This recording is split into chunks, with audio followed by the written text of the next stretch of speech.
Assalamualaikum, hai semuanya, kita bertemu lagi di video reaction saya kali ini guys, oke? Semoga semuanya sehat selalu. Nah, kali ini saya mau tengok video pembahasan tentang ini ya. IKN Nusantara Indonesia terus-menerus jadi trending topik di media-media di luar negeri. Terus-menerus gitu ya, diberitakan ibu kota Nusantara Indonesia, apalagi sebentar lagi gitu kan, HUT RI, hari ulang tahun kemerdekaan Indonesia pun akan disambut di IKN Nusantara juga gitu ya. So, jangan lama-lama lagi, mari sama tengok video ini. Let's go. President Joko Widodo has held the first ever Indonesian cabinet meeting in the new capital city, Nusantara. Ibu Kota Baharu Republik Indonesia Nusantara. คุณผู้ชมคะอย่างที่ทราบกันดีว่ารัฐบาลอินโดนีเซีย पिछले 10 सालों तक इंडोनेशिया के राष्ट्रपति रहे। Our next story comes from Jakarta, the capital of Indonesia.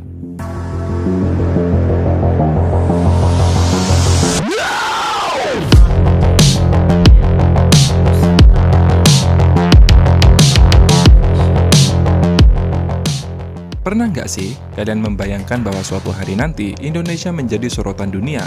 Bukan hanya sekedar diperhatikan, tapi benar-benar bikin kagum negara lain dan bikin iri loh. Nah, hari ini kita akan membahas tentang salah satu proyek paling ambisius yang sedang dikerjakan oleh Indonesia, yang lagi ramai banget nih dibicarakan di seluruh dunia, apalagi kalau bukan ibu kota negara Nusantara. Yap, ini adalah ibu kota kita yang bakal menggantikan Jakarta. IKN Nusantara ini nggak cuma sekedar kota baru, tapi ini adalah langkah besar bagi Indonesia untuk menghadapi masa depan. Dengan lokasinya di Kalimantan Timur, IKN Nusantara dirancang menjadi kota pintar yang penuh dengan teknologi canggih dan berkelanjutan. Bayangin aja, kota ini nantinya akan menjadi pusat pemerintahan dan kegiatan ekonomi yang modern, tetapi tetap menjaga keseimbangan dengan alam. Ini adalah sebuah visi yang luar biasa kan? Tapi yang bikin bangga, nggak cuma kita orang Indonesia yang heboh dengan proyek ini.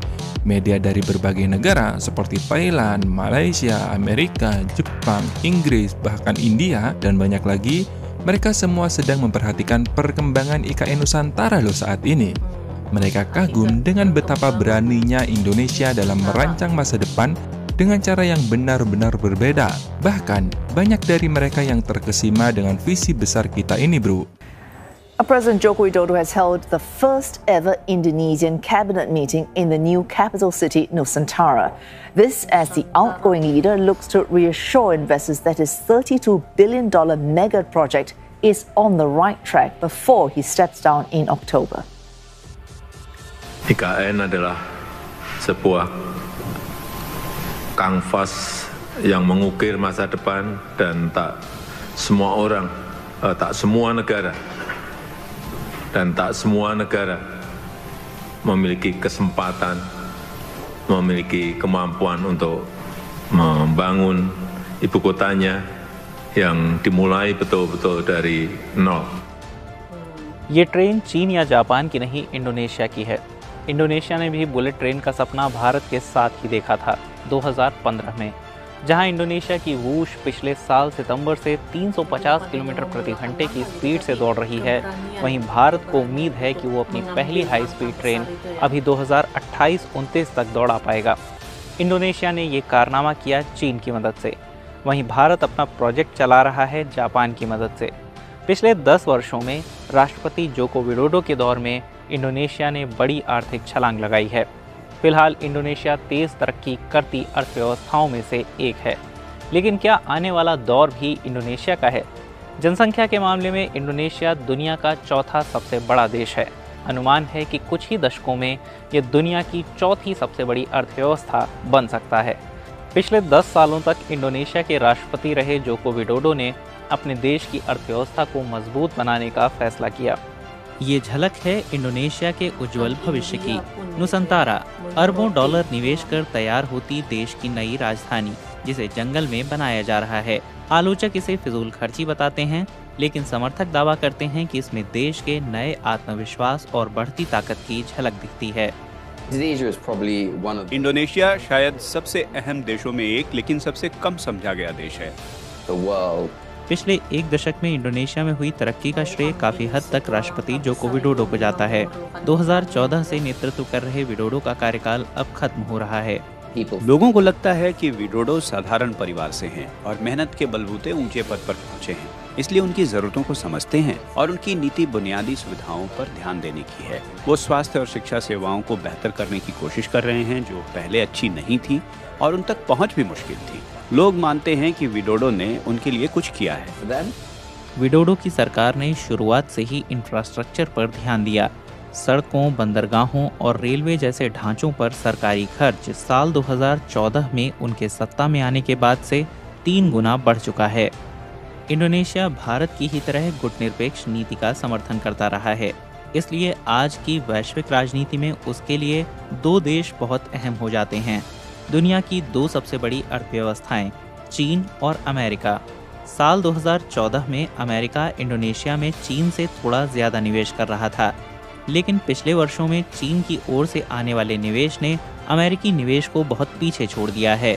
पिछले साल इंडोनेशिया में चीन की ओर से आया विदेशी निवेश अमेरिका की तुलना में करीब 5 गुना ज्यादा था। हालांकि ज्यादातर निवेश निकेल की प्रोसेसिंग में किया गया था। इंडोनेशिया चीन और अमेरिका के साथ अपने रिश्तों में संतुलन कैसे बनाता है, जब ये दोनों बड़ी शक्तियां एक दूसरे को दुश्मन मान रही हैं? ऐसे में इस स्थिति से निपटना नए राष्ट्रपति के लिए बड़ी चुनौती होगी। मुझे लगता है दुनिया में स्थिरता के लिए हमें इंडोनेशिया जैसे देशों की जरूरत है जो चीन और अमेरिका दोनों के साथ संवाद, निवेश और व्यापार कर सकें, क्योंकि ये बात इस समय दुनिया में एक स्तर की स्थिरता और एक दूसरे पर निर्भरता लाती है। मुझे लगता है कि इसके बिना संबंधों में तेज और बहुत नुकसान करने वाली दरारों का खतरा रहेगा। इंडोनेशिया अगले कुछ वर्षों के अंदर ही दुनिया की 5 सबसे बड़ी अर्थव्यवस्थाओं में शामिल होने की दिशा में बहुत तेजी से आगे बढ़ रहा है। अब इंडोनेशिया को नया राष्ट्रपति मिला है।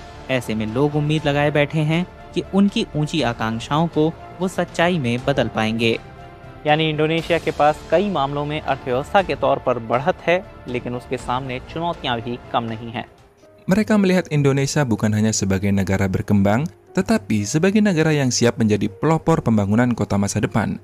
Dan ini nih yang gak kalah menarik. Saat kita melihat reaksi dari netizen berbagai negara, ternyata banyak juga loh yang iri guys. Mereka melihat proyek IKN Nusantara ini sebagai suatu langkah yang luar biasa dan belum ada tandingannya di negara mereka.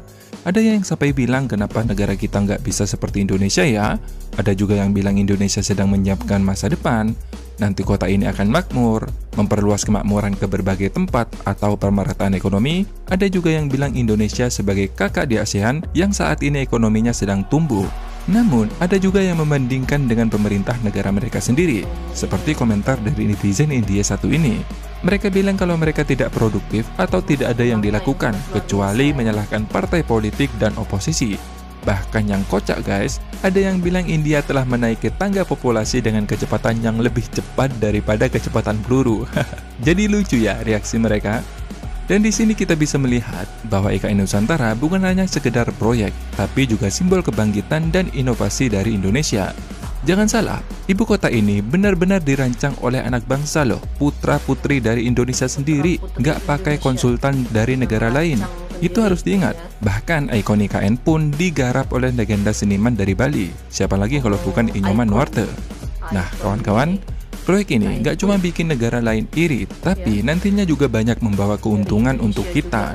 Dari segi ekonomi, pembangunan IKN Nusantara ini diharapkan bisa membuka peluang besar di berbagai sektor, mulai dari konstruksi, teknologi, hingga pariwisata.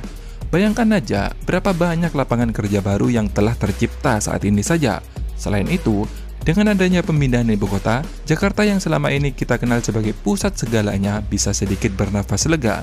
Masalah kemacetan, polusi, dan kepadatan penduduk bisa dikurangi di sana. Dan yang paling penting, pembangunan IKN Nusantara ini juga mempertimbangkan aspek berkelanjutan lingkungan, sesuatu yang jarang kita lihat dalam proyek besar lainnya di Indonesia. Tapi bagaimana menurut kalian guys? Kalau IKN Nusantara ini sampai bikin netizen negara tetangga kita iri, masihkah kita pesimis dengan pembangunan ibu kota milik kita sendiri?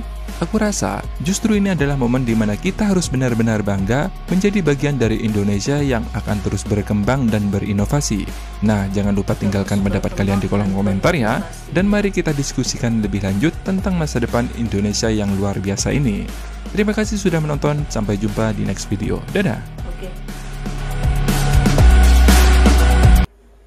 Oke guys, inilah dia videonya ini.